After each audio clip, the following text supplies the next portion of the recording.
जनवरी के लास्ट में, मैं तिथि तो निश्चित नहीं बता सकता, परंतु आशुतोष पांडे के नाम से फ़ोन आया। उन्होंने बताया कि फलां हरी बाबा ने या अन्य किसी हिंदू सेना के पदाधिकारी ने आपका नंबर दिया है और आप एक विशेष महिला का इंतज़ाम करें जो कुछ लेन देन करके और एक केस लगा सकें। तो मैंने उनसे नाम पूछा तो काफ़ी देर में उन्होंने बताया कि भाई शंकराचार्य जी के ऊपर केस लगाना है, वो कांग्रेसी हैं और आप तो बीजेपी माइंडेड हो, हिंदू सेना के राष्ट्रीय अध्यक्ष हैं। मैंने कहा मेरा ऐसा नहीं है, मैं निष्पक्ष हूँ और मैं गौ रक्षा की बात करने वालों का सदैव साथ देता हूँ।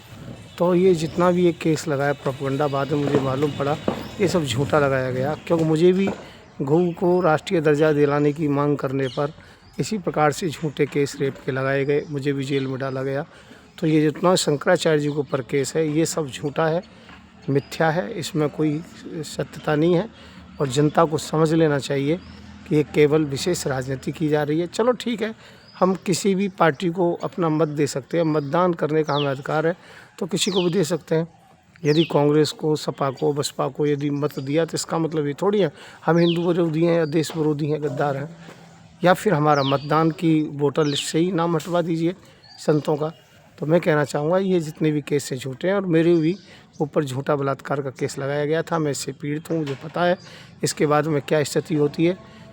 आज मैं चाहे कोर्ट से बरी हो गया हूँ, पर टीवी चैनल ये निकालने को तैयार नहीं है कि संत युवराज के ऊपर ये झूठे केस लगे हैं, 5 लाख 10 लाख रुपए मांगते हैं। और जब मेरे ऊपर झूठा केस लगा तो फ्री में लोगों ने बड़े चटकारे लिए। आज भी संत युवराज लगाते ही वो झूठों केसों की लिस्ट सामने आ जाती है।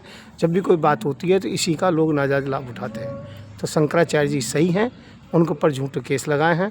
ये आशुतोष पांडे है, ये किसी के द्वारा हायर्ड किया हुआ व्यक्ति है, अर्थात इसे हायर किया गया है।